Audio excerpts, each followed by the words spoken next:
supposedly has. He has 7 to 8 baby mamas and 7 kids. Oh, bro.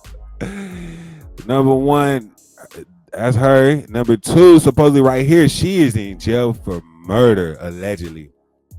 We got Jazzy, we got KJ Blash, we got it's Darcy girl, just Callie, and call her Tati. Bro, like all these women are now just mad at him. And he's just going crazy. But it's so interesting because all the women are just going crazy with Duke Dennis, and none of them knew that he had all these babies. But like I said, Duke Dennis has been having a very spicy year this year. He was on stream with India Love. It's good, y'all. It's your boy MBK Dog with informed perceptions. This video gonna be about Duke Dennis. I really don't want to do a video like this, but I seen an opportunity to touch on a few issues that I felt like can be informative in some sort of fashion or whatever. But this about your boy having you know what's going on the internet about him having 8 baby mamas and him being a deadbeat and not taking care of the kids and all of that shit.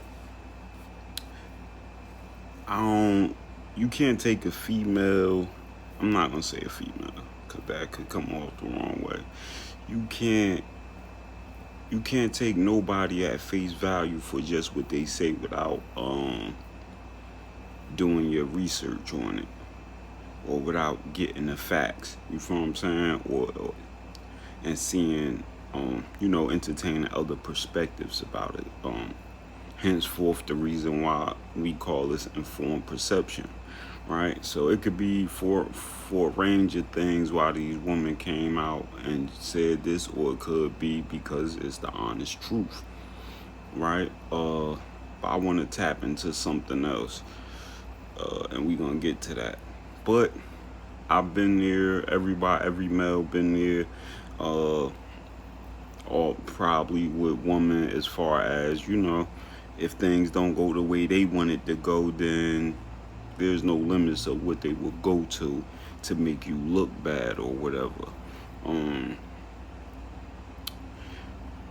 As well as I got my own beliefs on if somebody, if a man is telling you he not ready to be a father or whatever, for whatever reasons, it may be financially he not in a position to be a father. It could be maybe he just don't want to be a father. Maybe he just don't want to have that type of relationship with you or whatever. Like and you still choose to have the child anyway. It's kind of not fair for you to then point the blame and the finger at the man who told you he did not want to do this in the first place. You got to take some type of accountability and some type of, responsibility for your actions, for if you wanted to have a child or whatnot. So, but that happening 8 times in a row is highly doubtful, I'm gonna say. For you to end up in those circumstances 8 times in a row, 7 times in a row, 6 times in a row, whatever the case may be, I find that highly unlikely. But still, what we try to do and why informed perception exists in the first place is you try to take the totality of circumstances instead of isolating a situation and then forming your perception or your opinion based off a isolated incident or isolated perception. We take everything in totality, we look at the picture holistically, and then we try to come to form a better opinion or better perception, let's say. Not who y'all think he is, y'all. He's a freaking liar. He's not celibate. He be freaking on little girls. He's a freaking weirdo. He's just weird. And I really did try to spare you. If you wouldn't have clipped it up after you apologized and begged for an apology and me to unblock you in that bowling alley, 4 months later, when I blocked you, I didn't speak to you and was not going to speak to you ever again. But then you told me, it's like, oh, I'll give it to you. I'm so sorry. I'm so sorry. Can you give me a hug, please? Da-da-da. I said, we could be cool, but not like that. Like, we could be cool, though. All right, bet. Run me my money, though. Run me my freaking money. You must not got it. I don't know. I don't think he got it, y'all. I truly don't. I think it's fake. I think he living off Kai. But anywho, that's it. I really wasn't going to say nothing because y'all are messy. And he most likely going to lie. I have no reason to lie. Frick you. You're a freaking weirdo. Y'all got it, though. He got it. And I feel like the 9 other kids, y'all should know. And if y'all want a rich baby daddy who's probably not gonna pay for nothing and not take care of kids or even see your kids, and he kicked out his other BM for another girl and made her drive all the way home with their baby at 6 o'clock in the morning. Anywho, that's the one to pick, y'all. That's the one to pick because he just be nutting in anything. Clearly. Let me just insert a couple screenshots, y'all. So this is when I first told him. Okay, great. So I send the abortion thing, and he gonna say, at this point, we just need to stop freaking with each other because I don't want to have your kid. Okay.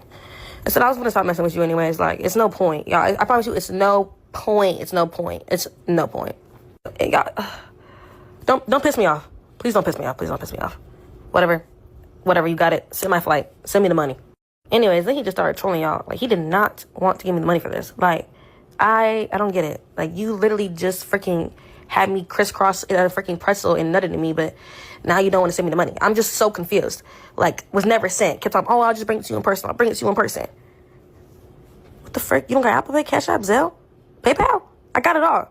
Said I'm not being the ninth baby mama. It's crazy. Nothing. I gave him 4 days. Let's see. I didn't even respond. I'm waiting. I'm gonna say you're joking. I don't know what you got going on. Like, talking about I've been working. You don't do that much. You don't. I know you don't. When I went to my procedure, y'all, I sent it. Nothing. I said, yeah, you're a weirdo. Tell me I didn't see it. I'll send it to you. Still to this day, not $1. All right. And then after he begged, like, and apologized to me when we seen each other out randomly, and then he just being weird and messy. And then this is when he invited me to the bowling alley, y'all. So, yeah, I don't know. Frick you. Oh, yeah. And then I said this. It was clipped up. Yeah, I told him he hasn't watched it. And I said, clear it up. But he didn't. So, this is me clearing it up, y'all. That clip pissed me off. And, yeah, he be lying. He got like 80,000 kids in. He don't take care of them. He don't even see them. I mean, I don't be just name dropping them, but whatever. But, okay, my bad. I don't know what you said. That's okay. But, whatever. Yeah. You met your baby daddy, which is another big streamer and YouTuber. Franked them. Baby. Got around another, you know what I'm saying? You got an OC baby daddy, one of the littest niggas doing it. You know what I'm saying? Shout out to Duke Dennis. The same every single year. The same bullshit come up, and I would tell y'all the same thing once again that I told y'all last time. You know what I'm saying? It is none of your business. If I wanted to include y'all in my business, I would not have 8 kids, which is no offense to anybody who do.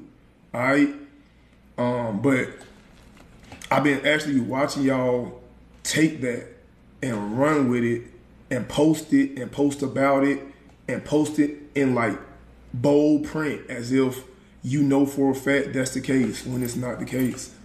And that's just what the internet is nowadays, bro. But that's not even, you know what I'm saying, what bothered me. You know what I'm saying? It was just like, the shit is just so wild to me, bro. So, once again, I apologize, and it's not 7, which is wild as well. But whatever number y'all throwing out is not correct, though. But, like, that's besides. So where should we start? What's the perception? How should we start to formulate our perception or opinion about Broski, you feel what I'm saying, about Duke or whatnot? First, I feel like informed perception is you should get as much information as possible before you develop this perception or opinion about somebody. I think this is doing your just due. This is being fair to people when you make when you giving takes or you giving your opinion about things that don't have nothing to do with you, they should at least be informed. You get what I'm saying? So one of the things, like, okay, we start with the fact that bro 31 or 32. Why is that important? Because he's about 5 to 7 years older than everybody else that's an ant. You get what I'm saying? So I think Kai is what, 23. From my research, I think the oldest one is probably about like 26 or whatever. Now, why is that important? Because you can deduce a couple things from there. You know, in one of the situations, his baby mother was saying, oh, he fuck with underage girls and all of that. That can be a gray area, or I don't want to call that a gray area. I mean, you either are or you aren't, but I don't specifically think he is, because, you know, why he ain't in jail? Why this hasn't hit it would have hit the fan already. You get what I'm saying? But we can kind of develop a picture of why something like that could be said, right? If he's 32 years old and everyone that he bees around is about 5 to 7 years younger than him, right? Then if Kai's 23 years old, it's not, you know, unreasonable or far-fetched that Kai would be, you know, hanging around females that's 21, or some of the other members of AMP might be messing with females, or, you know, they might fraternize with females that's 18, 19, 20, shit like that. You feel what I'm saying? That's not necessarily weird on their behalf. But for now, you may look at a 32-year-old and a teenager as being a whole different thing. I'm of the opinion that if she old enough to drink, if she 21 and older, that's a grown woman. Women age faster than I mean, mentally anyway. Women are mentally faster than men, I'm gonna say. Like a 18-year-old woman probably has the maturity of a 24, 23-year-old man, 21 maybe. You get what I'm saying? Like, still not saying me personally, I don't condone and fucking with no teenager. Like, if she not old enough to drink, she can't go to the bar with you, she can't go out the club with you and shit like that, then you probably shouldn't be dealing with her. You get what I'm saying? But if she 21 and older and she can drink, or she can sign up for the service, go to the army and shit like that, then she's a grown woman. You get what I'm saying? But the point that I'm trying to make is that it's not far-fetched to believe that Duke be around women that's, you know, significantly, that may be even 10, 11 years younger than him, because what? Because he hanging around with Kai and them. So you're not about to tell me he gonna distance himself if a 20-year-old come in there and, you know, she Kai and them friend, or she Kai and them company, he not gonna say because she 20, let me not be in this this content, or let me not participate, let me not dance at this party. You get what I'm saying? I highly doubt that. So you get what I'm saying? Now you see how information changes things. Now you probably look at what his baby mother said a little different than how you looked at it before or whatnot. I think another thing is, you gotta remember Duke went to the army. Duke from, I think, South Carolina, Greenville, South Carolina.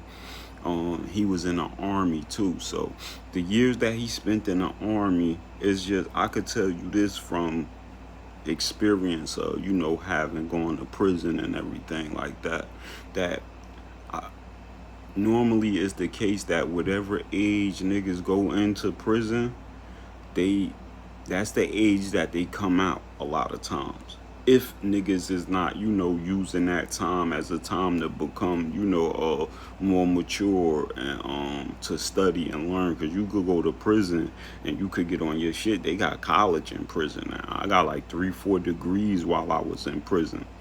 But excuse me, an important thing to that for us to know is that he was in the army, so that may be the reason why he still acts a certain way as far as character. He still acts like a 21-year-old or 22-year-old because of the time he missed while he was away in the service or whatever. Now, the part that I wanted to touch on with the whole Duke Dennis situation is the part that he may not be 100% cognitively aware of. You get what I'm saying? And it's him playing a role in the character of what we might call the modern day stud. You feel what I'm saying? And this go deeper than what some of y'all might know. This conditioning or whatever, right? Anybody who familiar with history or,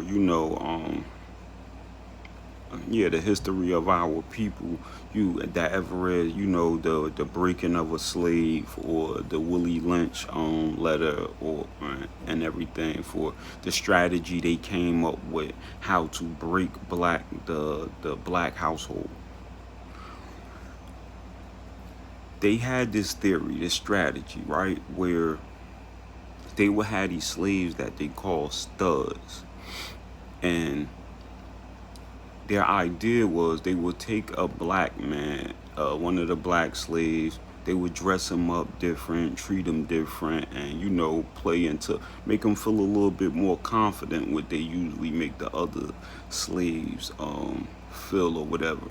And they would take this stud, they called them, from plantation to plantation and have him impregnate the black female slaves. Now, they had a couple reasons for doing this.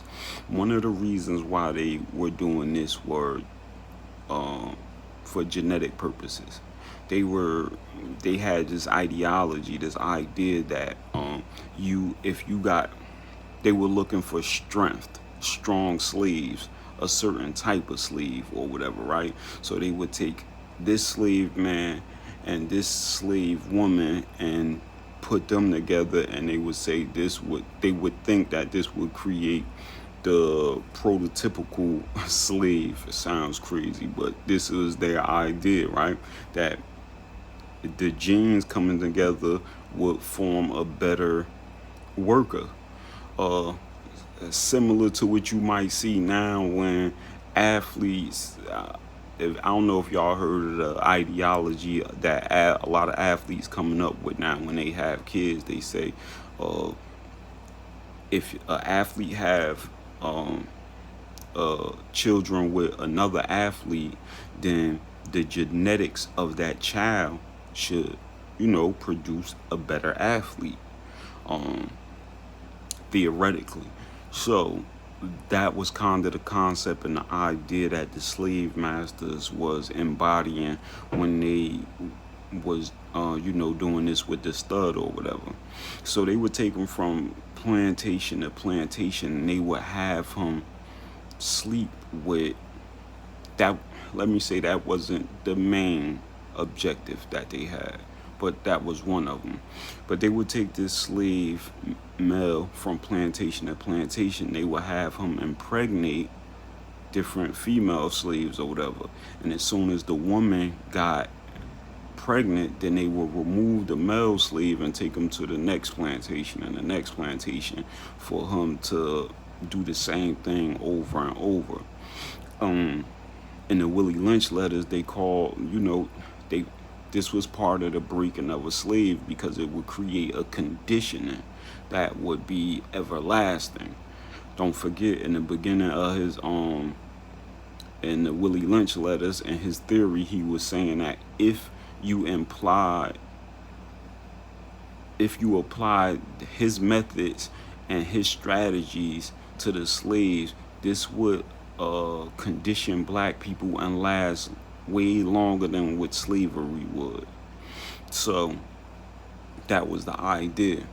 So what would happen in the process of them taking this slave male from plantation to plantation, and then having him impregnate the woman and then remove them and move them on to the next one. They did this with a lot of slaves, but what would happen was then the woman would get comfortable with not having a father around for the child.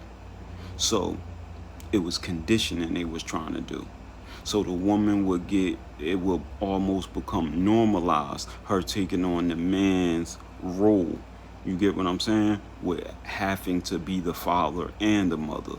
And then the second part was it would get the kids, the black slave kids, normalized to the idea of the father not being around. You get where I'm going with this?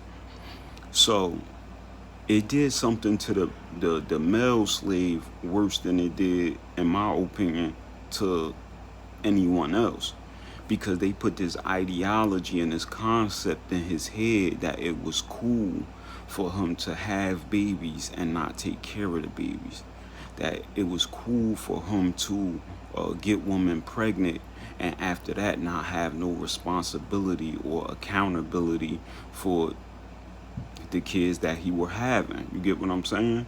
And it created that, player-like mentality and ideology inside that slave head. So because they would boost him up, he started feeling like he was him, like he was that nigga, because he get all the sex he want and none of the responsibilities. And I think that's a sad reality that Duke, not just Duke, but a lot of us black men are playing into, the conditioning that strategy that was that they came up with so long ago to break our black household. You get what I'm saying? Like to conquer our people. So I wonder if he knew, or if he knows, that he were playing into the hands of a disgusting ideology like that, and would he move different? You get what I'm saying? I wonder if a lot of us knew the history of some of our characteristics and our behavior. Would it change the way we move? You get what I'm saying? I think a big part of what all of us fail to realize in the process of, judging or coming up with our opinion about this shit with Duke is also that he playing a character, that this shit is business before it's anything. So he get paid to play a character. The whole player aura and the irresistible, like in the art of seduction, I believe it's called the he could fall into a couple categories in that art of seduction. He could be the siren, he can be the dandy, he can be a couple the Casanova type or whatever. But at the end of the day, me personally, I believe it's an act. I believe it's all just a character that's being portrayed.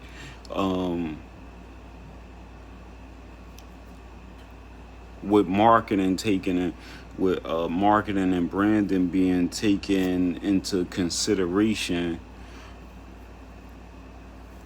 while he's developing the character. You get what I'm saying? So maybe we shouldn't take it as serious. Well, not saying that we shouldn't take the shit with the 8 baby mamas and all of that shit serious, but maybe we shouldn't take the character that he portrays on his content serious. I wonder if a lot of us knew the the history behind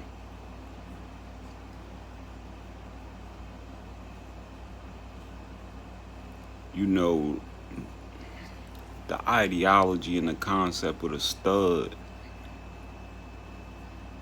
that the slave masters, our oppressors, came up with against us to destroy the black household and to, that psychological war strategy that they had to break us. I wonder if we were aware of that, would that make us move different? Would we be disgusted at our behavior? Then what lens will we judge our behavior if we looked at it with that in mind? You get what I'm saying? So, and I wonder, like, y'all tell me how, after listening to the story of the stud concept and strategy that the slave masters were using, tell me how you feel now. How do you perceive, or how you look at the behavior of people like Duke Dennis or me at some points of my life? People that portray that character, or people that embody that personality or whatever. How do you view it through that lens now? Do you have a different perception about it?